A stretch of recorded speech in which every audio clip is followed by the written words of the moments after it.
ને નવી ગુજરાતી રંગભૂમિ પર મારો એક અભિગમ એ રહ્યો છે કે ઐતિહાસિક અને પૌરાણિક નાટકો મેં જ કર્યા. મૃચ્છકટિક છે, પાટણની પ્રભુતા છે, શાહજહાન છે, નરબંકા છે. મૃચ્છકટિક પણ અમે ઇપ્ટામાં કર્યું હતું, જશવંતના ડાયરેક્શન નીચે. એ મેં રંગભૂમિમાં પણ કર્યું પાછું. એટલે એ રીતે પણ આમાં આ ઐતિહાસિક અને પૌરાણિક પાત્રો ભજવવામાં એક મોટી જે ડિફિકલ્ટી ઊભી થાય છે તે એ છે કે તમે લોકો એ વિશે વાંચ્યું હોય છે તમે, એટલે એ પાત્રો વિશે તમે એક જાતની કલ્પના મનની અંદર તમારા હોય છે.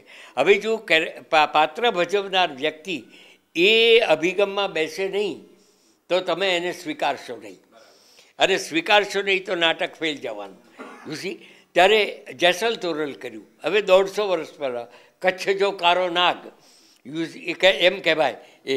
અને જેસલમાં શું હતું કે પહેલાં ફટાયો એટલે એનો મોટો ભાઈ હતો એ રાજગાદીનો હકદાર, રાજકુંવર, મોઢે ચડાવેલો રાજકુંવર. પછી ડાકુ બને અને ખૂનામરકી આખી એના જ્યારે પાપ તારું પ્રકાશ જાડેજા તારી બેડલીને બુડવા નહીં દઉં, એના જે સ્ટાન્ઝાસ છે એમાં એ કેટલી ખૂનામરકી એણે કરી છે એ એણે દર્શાવ્યું. અને છેવટે પીર બને છે અને આજે એ પૂજાય છે. ત્યારે આ પણ એમાં જેસલ તોરલમાં મને એક મદદરૂપ શું થયું કે આ 3 અંકમાં વહેંચાયેલું હતું, પણ મૃચ્છકટિકની અંદર મેં શકાર કર્યો.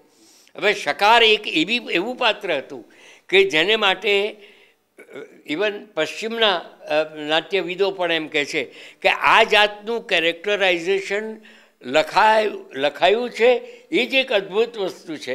અને હવે લખાશે કે કેમ એ પણ એક મોટો પ્રશ્નાર્થ છે, કારણ કે એ માણસ પળે પળે કાચિંડાની જેમ રંગ બદલતો હતો અને એક જ દ્રશ્યની અંદર એના અમુક પાસાઓ જુદી જુદા રંગમાં રજૂ કરવા પડતા હતા. એટલે મને જો પૂછવામાં આવે કે તમે ભજવેલા પાત્રોમાં, હવે જેસલ પણ ભજવું, શાહજહાં પણ ભજવું થયો, નરબંકામાં રામદેવ વાઘેલો પણ થયો, પાટણની પ્રભુતામાં સામંત પણ હતો, યુસી એ રીતે.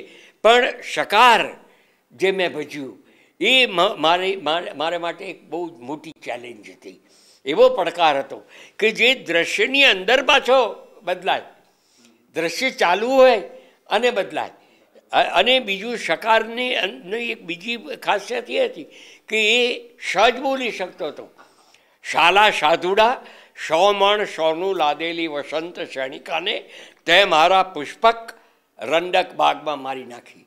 હવે પુષ્પક રંડક એક સંસ્કૃત શબ્દ છે, પુષ્પકરંડક એટલે કે પુષ્પનો કરંડીઓ કે જેમ આપણે એને કહીએ. પણ શકારનું પાત્રાલેખન તમે જુઓ તો એ પાદી અને અર્ધવાગ્દીમાં છે, એને સંસ્કૃત નહોતું આવડતું, એટલે પુષ્પક રંડક બાગમાં. ત્યારે મને એક એલિટરેશન પણ મળ્યું. ઉમાશંકરજી અમારું રિહર્સલ જોવા આવ્યા, એ ઊભા થઈ ગયા, મને કહે કે પ્રતાપભાઈ આવો આ તમે. ત્યારે મેં કીધું આ છે કે એના સંવાદો અર્ધવાગ્દી ને પાલીમાં છે, એ સંસ્કૃત નહોતો જાણતો ત્યારે. અને મને આ જે બ્રેક મળ્યો યુસી, અને સેન્ટેન્સ તોડવામાં તો તમે અર્થનો અનર્થ કરી નાખો. નાટકની સ્પીચ એવી વસ્તુ છે કે એકવાર એક વાક્યનો અર્થ તમે નક્કી કર્યો પછી એ જ રીતે બોલાવવો જોઈએ, ત્યાં જ એને તોડવું જોઈએ, નહીં તો આખો અર્થનો સંદર્ભ તમે બદલી નાખો અને તમે ખોટો અર્થ તમે પ્રેક્ષકોને આપો. અને એટલે હવે હું તને ચાહું છું, ધીસ ઇઝ અ વેરી બહુ સિમ્પલ વાક્ય છે. હું તને ચાહું છું, હું તને ચાહું છું, હું તને ચાહું છું, હું તને ચાહું છું. What nonsense! એટલે વજન પણ તમે શબ્દ પર મૂકો. હવે હસમુખ, મારે તારી સામે ફરિયાદ છે, ફરી યાદ દેવડાવજે.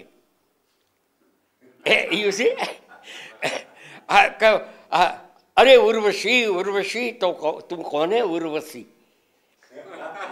એટલે આ જે તમે વાક્ય તોડો, શબ્દ તોડો, એને લઈને તમે આખો સંદર્ભ એક એવો ઊભો કરી શકો છો કે ઓડિયન્સને બરાબર સમજાય.